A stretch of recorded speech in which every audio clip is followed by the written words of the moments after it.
Gerard gesê het, ons is in 'n reeks wat gaan oor ongeloof, groot letters, luk, weer klein letters. Unbelievable. En dit handel oor dinge in die woord wat mense teen mure, sees, leeu's, in 'n tronk was, wat ook al, en op 'n manier het God iets gedoen en hulle daar uitgekom. So jy kan jou Bybel vanoggend oopmaak by Rigters nommer 16, Rigters 16, Judges. I could see all the English people go, Rigters, who's he? Is dit die 13de disipel? Wie's daai mannetjie? Judges, Rigters, dis daar vroeg in die Bybel, na Joshua se tyd, en 'n baie slegte tyd vir die volk.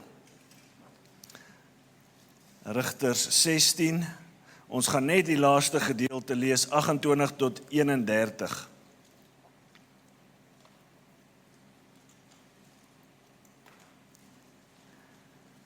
Het handel oor Samson se laaste oomblikke.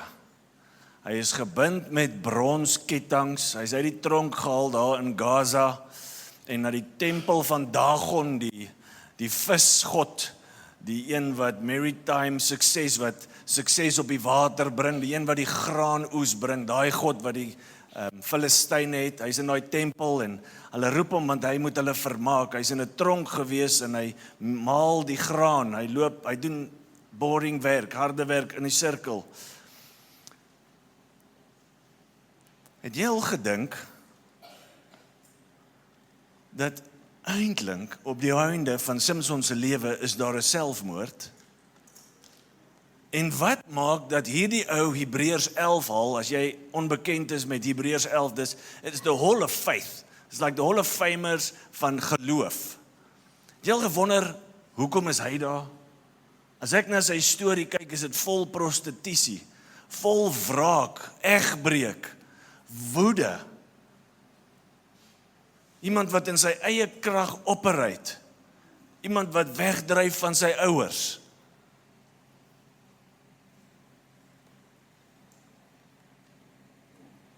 Daar is iets in Samson wat ons baie maklik miskyk, omdat ons so oorvertroud is met die storie. En die hoop vandag is, dat ons dit sal ontdek, dat jy die gospel, die goeie nuus, in hierdie storie sal ontdek, want elke vers, elke bladsy in die Bybel, het die evangelie in hom in, het Jesus in hom in. En vir almal, wat so Samson op die einde bietjie kragloos is die hoop dat jy weer krag sal vind, net waar dit te vinde is, en dat jy kan verder stap in dit wat God vir jou geroep het. So ek bid vir ons, en dan gaan ons die teks lees. Here, sal jy asseblief deur die Gees van ons kom lei in die skrif. Jesus, verlig ons harte. Vader, wys vir ons wat U vir ons wil wys, veral wanneer ons plekke bereik wat ons voel, ons is in 'n sirkel, ons is vas, ons is in 'n tronk, ons is geboei, ons is kragloos. Here, sal U woord vanoggend in daai areas van ons lewe inskyn. Ons bid dit in Jesus naam. Amen. So hier is die laaste deel. Toe roep Samson na die Here en sê, Here, my Heer, dink tog aan my. Maak my asseblief nog net hierdie keer sterk, o God, sodat ek my vir een van my 2 oë op die Filistyne kan wreek. Daar is 2 vertalings, een sê, vir beide my oë, baie ander vertalings sê, vir een van my 2 oë. Ek dink die belangrikste idee is, hy wil wraak neem. Samson vat toe die 2 middelste pilare vas waarop die tempel rus, hierdie Dagon tempel, en leun teen hulle aan met die een aan sy regterkant en die ander een aan sy linkerkant. Sien jy die prentjie? Uitgestrekte arms. Daarop sê Samson, laat my saam met die Filistyne sterf. Toe beer hy met alle mag. Die tempel het ingestort op die heersers en al die mense wat daarin was. Die dooies wat hy met sy sterwe omgebring het, was meer as die mense wat hy in sy hele lewe omgebring het. Sy broers en sy hele familie het toe afgekom en hom weggedra. Hulle het hom terug opgeneem en hom begrawe tussen Sora en Eshtaol in die graf van Manoach, dis sy pa, sy vader. Samson het Israel 20 jaar lank gerig. Dit is vir my moeilik om te sien, as ek na hierdie einde kyk, hoe hy 'n geloofsheld is. Dis belangrik om te sien dat die canvas waarop Samson se storie en die hele Rigters geskryf word, is hierdie idee dat daar was nie 'n koning in daai tyd nie. En die hele volk het net gedoen wat reg is in hulle eie oë. Rigters 13:1 sê dit, vroeër in Rigters sê dit, later in Rigters sê dit, die hele volk het net gedoen wat reg is in hulle eie oë. Dis hierdie klimaat waarin Jesus inkom, waarin 'n engel inkom. En hy verskyn aan 'n vrou, Manoach se vrou, en hy sê, manne, dat weet my gou, hoe sou jy gereageer het as dit met jou vrou gebeur het? Hy sê vir sy vrou, dis nou die engel, by Manoach se vrou, jy kan nie swanger word nie, jy's kinderloos, maar jy gaan 'n kind kry. En hierdie kind gaan die volk begin bevry uit hierdie Filistyne. In fact, jy is klaar swanger.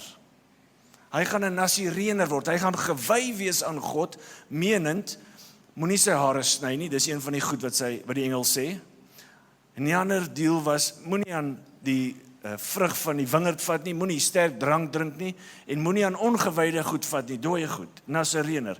Hierdie kind sal so wees van die begin tot die einde van sy lewe. Gewoonlik was hierdie Nasireener idee vir 'n tydperk, maar die engel sê hierdie kind sal die heeltyd dit wees. Sy gaan vertel dit vir haar man, manne, hoe sou jy gereageer het? Hoorie, my liefie, ek is swanger. Daar was 'n man, hy het dit vir my kom sê, wel, wat, dit klink nie of hy net vir jou iets gesê het nie, wat gaan nie aan? Wat doen Manoach?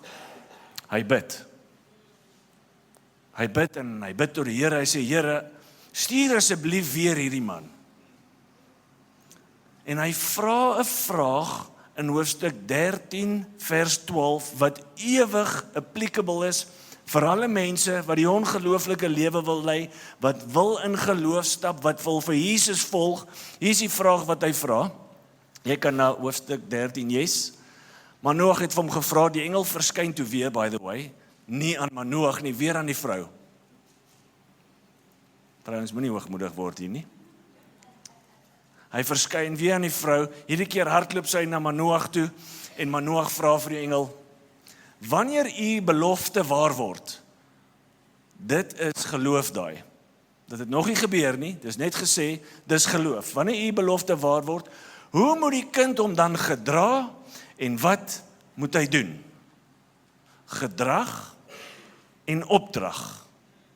Twee goed vir die Christen wandel, gedrag en opdrag. Die ESV, die volgende vers, sê dit vir my beter. Die Manoach sê, now when your words come true, what is to be the child's manner of life?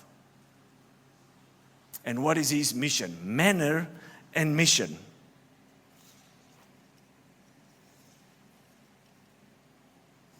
As jy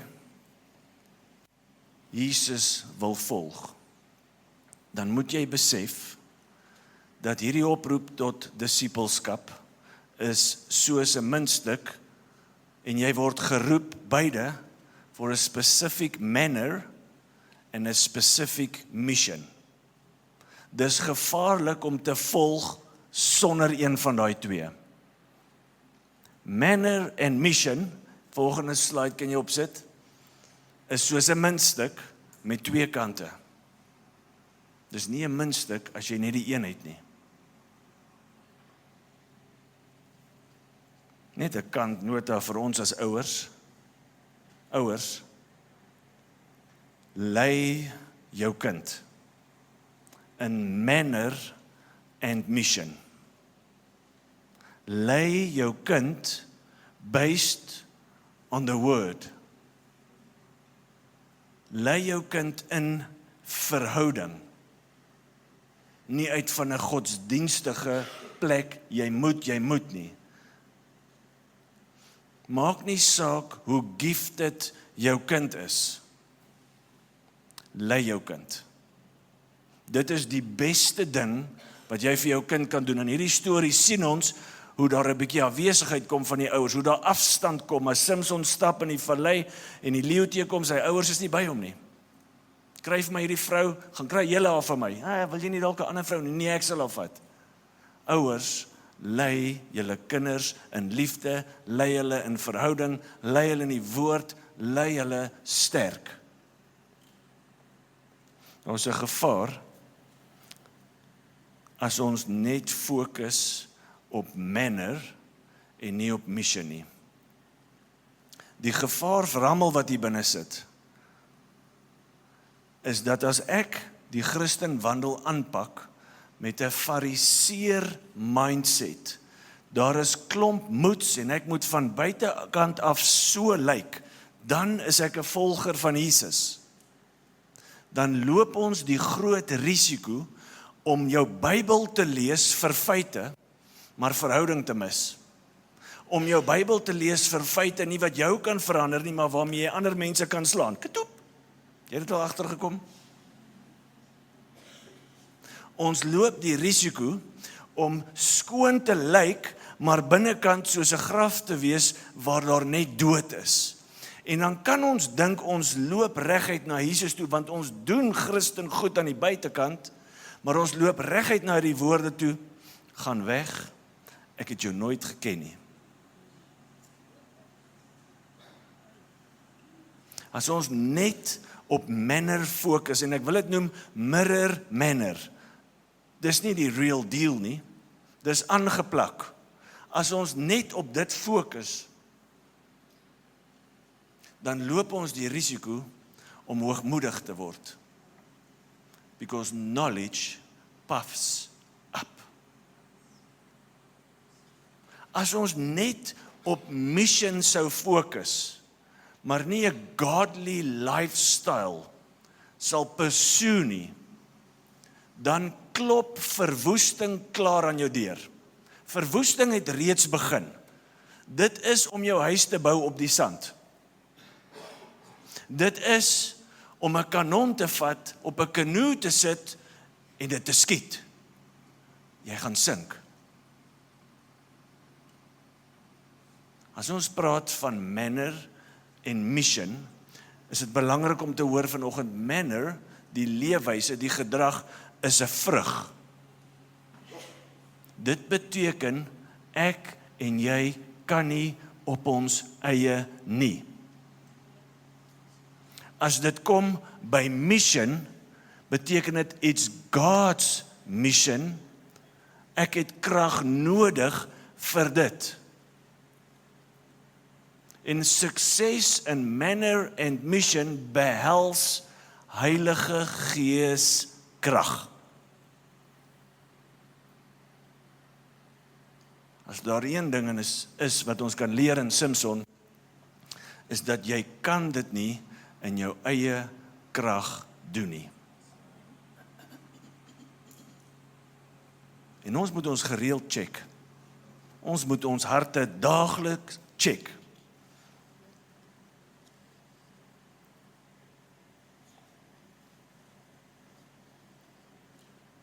Dit is die Christenwandel.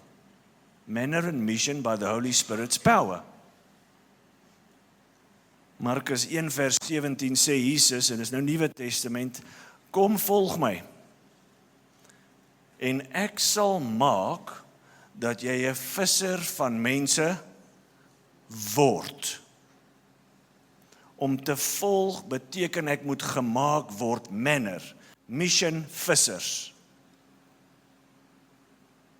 Is jy besig om in 'n godly manner and in God's mission te stap? Powered by the Holy Spirit? Of is jy geneig, soos vele van ons, om een te kies en die ander een te los?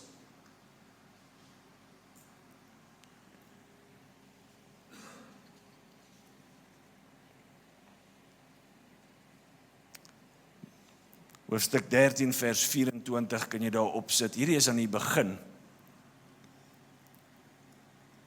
Die vrou het toe 'n seun in die wêreld gebring en hom Simson genoem.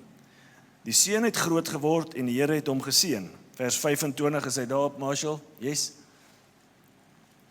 Die Gees van die Here het hom begin aanvuur. Dis nou na 'n bietjie groot geword, na sy geboorte, voor enige gemors. Die Gees het hom aangevuur. Hierdie idee van die Heilige Gees wat iemand aanvuur, en van julle het dit al beleef, wat iemand aanvuur is, daar's 'n innerlike roering. Daar's iets hier binne jou wat sê, man, I have a purpose, it's got to do with God's mission, ek het 'n manier hoe hy wil hê ek moet lewe, dit gaan oor heiligheid, iets in my roer dit. Simson het dit beleef. Neem in ag waar hy geëindig het. Van ons het dit al beleef. Van ons het al die Heilige Gees roering beleef, maar iets het gemaak dat dit nie aangehou het nie. Die hoop vanoggend is dat die Here dit weer sal doen. En dan lees jy later hierdie hartseer klousule dat Delila het hom op sy skoot, op haar skoot aan die slaap gemaak, vers 19 in hoofstuk 16. 'n man geroep, sy haarlokke afgeskeer, sy het hom laat swak word, sy krag het verdwyn. Hoofstuk 16 vers 19. His strength left him. Van die Heilige Gees begin hom aanvuur, tot sy krag verlaat hom. Die volgende vers sê, toe sê sy, die Filistyne is hier, Simson, wat sê hy toe? Ek sal maar soos altyd, ek sal maar net weer hulle afskit, ek sal hulle maar net weer bietjie rondtimmer soos altyd nog. Maar hy het nie besef dat die Here het hom verlaat. Wat 'n hartseer storie. Sal jy besef as die Heilige Gees se krag nie meer met jou is nie? Sal ons as gemeente dit besef? Sal ons in ons connect-groepe dit besef? Ek wil vir jou 'n tabel opsit wat iets wys van Simson se lewe. Dit word in 10 episodes opgedeel, 5. Deel 1 sien jy 3 keer hierdie idee van die Gees het hom in beheer geneem. En jy sien 'n bietjie oorwinnings. Daar's Filistyne wat hy daar bietjie timmer en dan vat hy 'n kakebeen, hy timmer hulle bietjie daar's oorwinning. Die tweede deel neem hy hierdie, wat sal ons dit noem? Escape from Alcatraz, Sean Connery vibes, hy moet net wegkom van gemors die heeltyd. Sien jy dit? Ontsnap. Daar's geen oorwinning meer nie. Daar's geen mention van die Heilige Gees meer nie. Simson moes op die harde manier leer dat manner en mission het 'n verband. As my manner nie belyn met wie Jesus is nie, sal dit my uit die mission uithaal. As ek mission doen sonder manner, sal ek uit die mission gehaal word. Ek sal kragloos word. Hy moes dit op die harde manier leer. As ek dink aan Simson en hom 'n bietjie vergelyk met een van die vorige ouens, Joshua, is daar tog ooreenkomste, maar tog massive verskille. Joshua het ook 'n woord gekry. Joshua het ook gesê wat sy mission is. Joshua het ook gesê wat moet sy manner wees. Ek wil vir jou hierdie skrif wys. Dit is in Joshua 1, wees sterk, wees vasberade. Hier is die mission, want jy moet hierdie volk die land in besit laat neem. Vers 7, wees veral sterk en vasberade in die uitvoering van die wet, wat my dienaar Moses jou beveel het, moet nie daarvan links of regs afwyk nie. Dis the manner. Maak die woord van God 'n integrale deel van elke deel van jou lewe, elke besluit, elke oomblik. Sekerlik is dit die moeilikste deel van Joshua se lewe gewees. Sekerlik is dit hier waar Simson dit mis.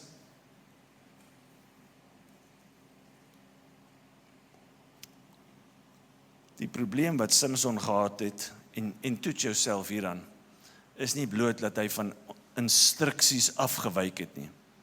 Hy het 'n visieprobleem gehad. Die hele boek handel oor hulle doen wat verkeerd is in die oë van die Here. En dan kry ons 'n Samson in daai vers, Marshall, wat sê, gaan kry vir my hierdie vrou, sy's 'n Filistyn. Hoekom? Because she's right in my eyes. As wat jy en ek begeer, hom nie eer, moet jy weghardloop van dit wat jy verkeerlik begeer. Want maak nie saak hoe mooi dit lyk, aan die ander kant van dit lê powerless Christianity. Lê boeie, lê tronk, lê verwoesting. Samson het gehardloop agter die hart. Die issue was dat daar was nie 'n koning van sy hart nie. Dis die hele storie van Rigters en dis hoe hy uitkom. Ons kort 'n koning wat nie net hier aan die buitekant oorwinning gee nie, maar hier aan die binnekant waar die groot probleem lê. Want dit produseer wat ek begeer. In die Nuwe Testament noem ons dit heerskappy. Is he God of all in your life?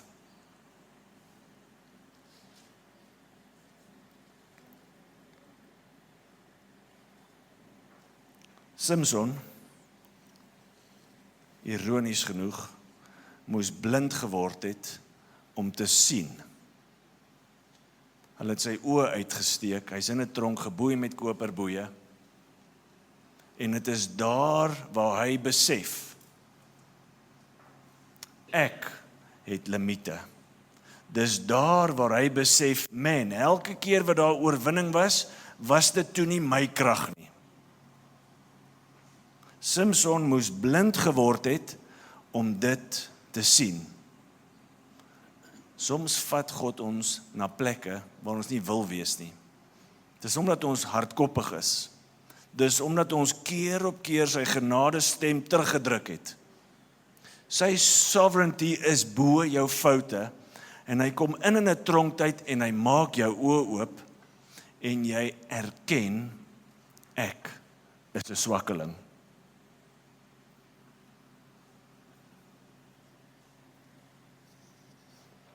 Hier is die woorde wat hy gebruik, vers 28. Toe roep Samson na die Here. Here, my Heer, dink tog aan my, maak my asseblief nog net hierdie een keer sterk. Wat is dit? Dis 'n verklaring dat die krag wat ek gehad het, was nie my krag nie. Al die ander kere was dit U. Maak my asseblief nog hierdie een keer, ja, hy wil wraak neem, dit is verkeerd. Hy vang nog steeds die mission nie. Ek wonder wat sou gebeur het as Samson op 'n manier nie sou sterf daar nie. Ek wonder wat sy oorwinnings het nog voorgelê vir hom. Baie keer stap ons nie volkome in dit wat God vir ons het nie. As gevolg van ons eie hardkoppigheid, ons eie wraak wat ons wil neem. As gevolg van onvergifnis in ons lewens.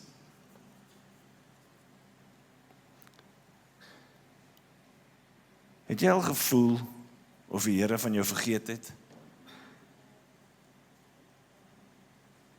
Imagine gou vir 'n oomblik Samson in die tronk. Hy's besig om graan te maal, groot klip in die ronde te draai. Mense kan hom sien, mense spot hom. Imagine hoe hy moes voel. Here, sien U my nog? En dan in daai oomblik kom iemand en sê, hey, ons gaan verder 'n spotting van jou dryf in die tempel van Dagon. Jy moet ons kom vermaak. Ons God het vir ons 'n oorwinning gegee oor jou. Imagine hoe hy moes voel.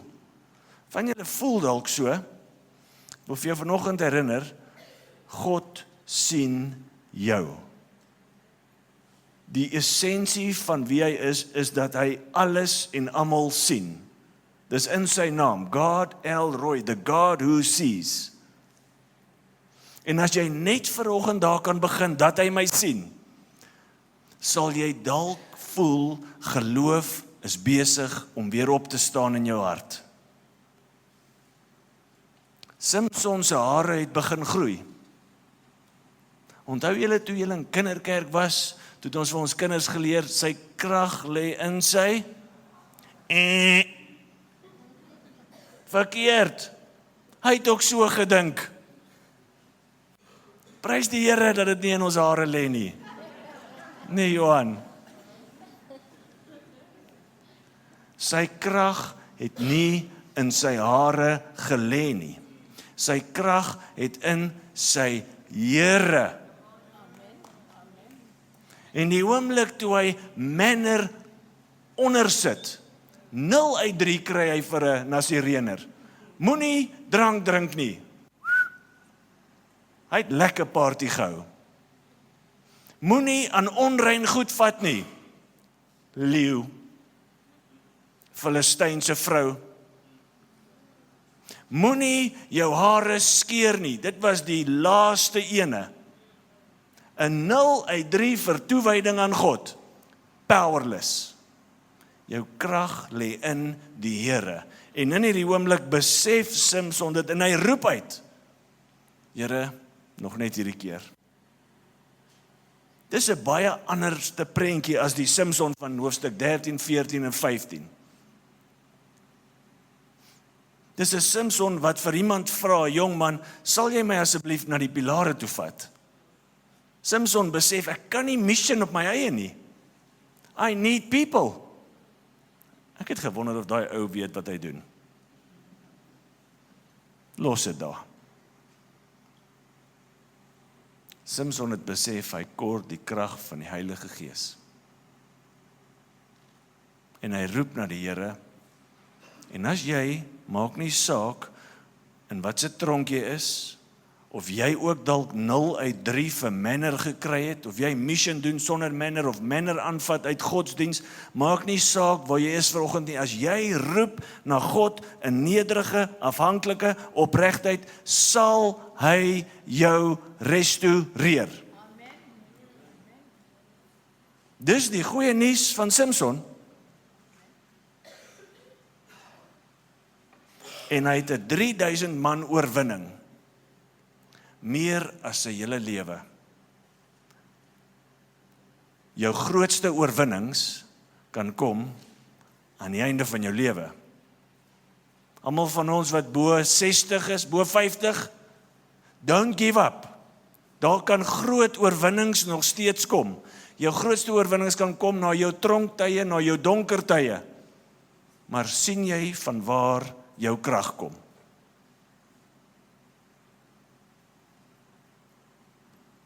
Daar was 'n ander vrou wat ook swanger geword het in die Bybel. 'n Ander vrou wat deur 'n engel besoek was. Haar naam was Maria. Daar was 'n ander seun wat deur die Gees bekragtig was, wat opgegroei het, sterk geword het, wat ook publicly humiliated was, wat nie net die volk sou begin bevry nie, maar bevryding is in sy naam. Hy het dit volbring. Daar is 'n ander een in die Nuwe Testament wat nie sy arms uitgesprei het tussen 2 pilare nie, maar hy was uitgesprei op 'n houtkruis.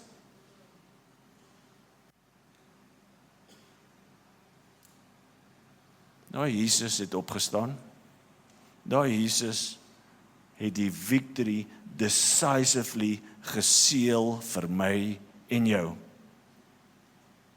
En hy het gesê, ek los vir jou die Heilige Gees. Handelinge 1 vers 8, jy sal krag ontvang wanneer die Heilige Gees oor jou kom, om my getuie te wees. Krag vir mission. Galasiërs 5, die vrug van die Gees, begin met liefde, en iewers daarin, mense, selfbeheersing. Manner and mission only by the Holy Spirit.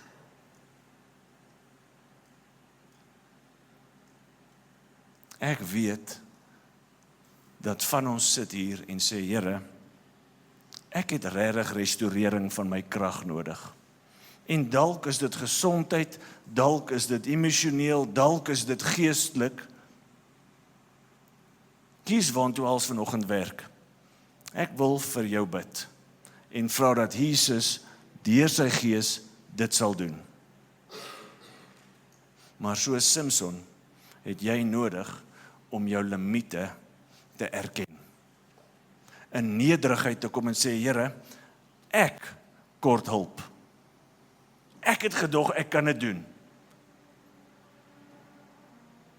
Kom ons sluit ons oë en spandeer 'n oomblik met die Here oor dit.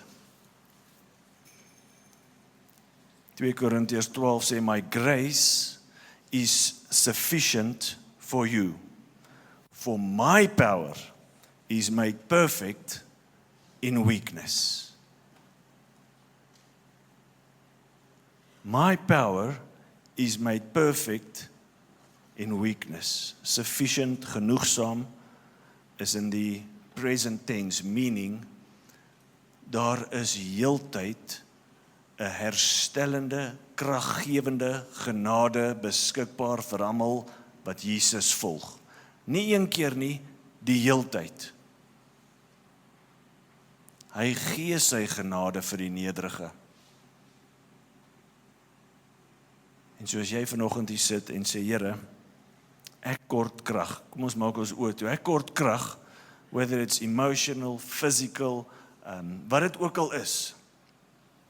Sal U my krag restoreer, Here, ek erken ek kort dit. Wil jy nie net dit vir die Here sê nie?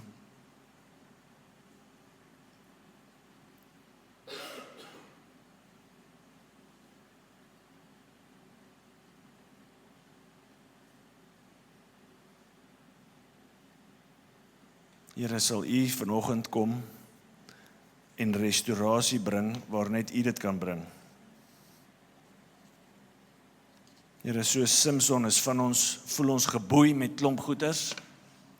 Ons voel U het ons vergeet, ons gaan in 'n sirkel en die lewe is eentonig dalk, maar vanoggend reik U uit en U sê, cast your burdens unto me, for I will sustain you, I care for you. Here, ons gooi laste af van ons gooi sonde af, ons gooi bekommernisse af, ons gooi verledes af. Here, en ons ontvang som net in hierdie oomblik die oorwinning aan die kruis wat U vir ons gegee het.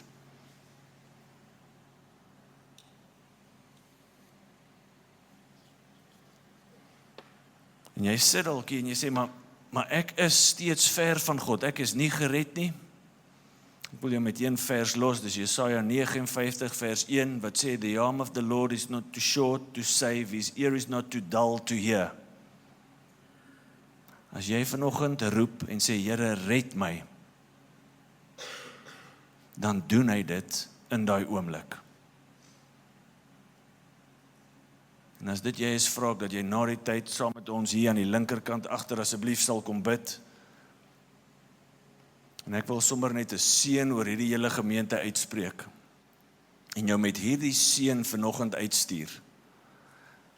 Mag jy gevul wees met Heilige Gees krag om in die vrug van die Gees wat heilig is te leef. Om in die missie wat God aan die kerk gegee het, wat ons behels, om disippels te maak van elke nasie, effektief te wees. En so 'n volger van Jesus te wees. Ek spreek dit oor ons almal uit in die naam van Jesus. En almal sê, Amen.